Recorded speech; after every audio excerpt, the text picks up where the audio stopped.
Hooray for Hollywood! Hello there, Stan the Movie Man with your WIMZ.com movie review.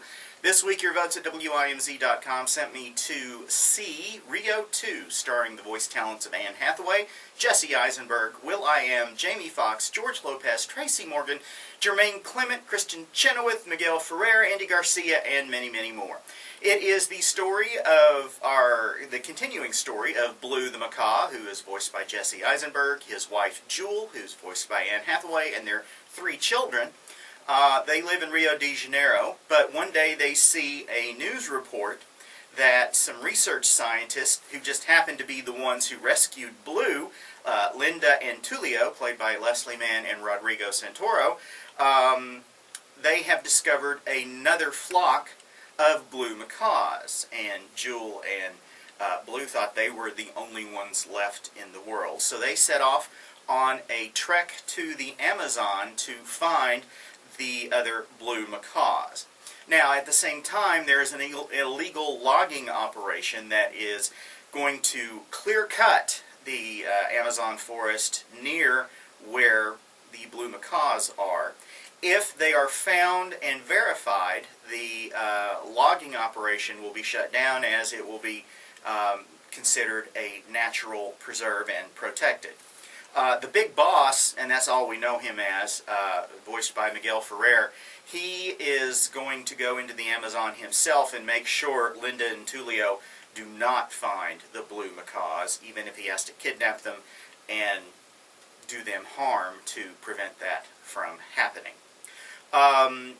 Jewel, Blue, and the rest of the crew head out for the Amazon, and along the way, without their knowing it, they run into Nigel, the villain from one of the villains from the last film.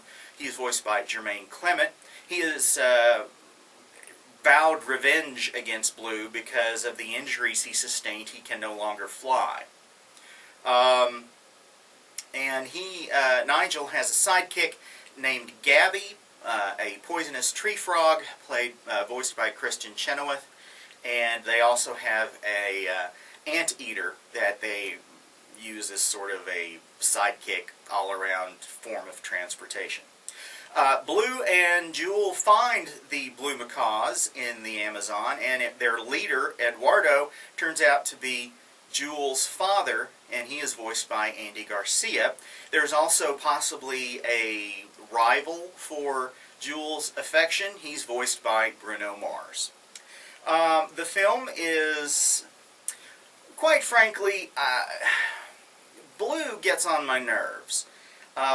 His whining and his ineptitude, except of course when the script requires him to actually come through, gets kind of old. Now, this film seems like it may be aimed at more of a younger audience than, say, Mr. Peabody and Sherman. Jesse Eisenberg's character gets kind of old as the plot continues. The story is stretched out. It feels like it's too long, maybe a little bit. There is some catchy song and dance numbers, and there's also some decent amounts of comedy, usually provided by Nigel and Gabby and the Anteater. It's not... I think it really is aimed more at younger children and doesn't have quite as much for adults. And since I'm reviewing this for adults, I have to give Rio 2 3 guitars. Go to WIMZ.com to read my complete review, as well as to vote on the movie that I'll see next time. If you have any questions or comments, feel free to send them to me at StanTheMovieMan@att.net, and you can follow me on Twitter at MovieManStan. Till next time, Macaw! Macaw! See ya.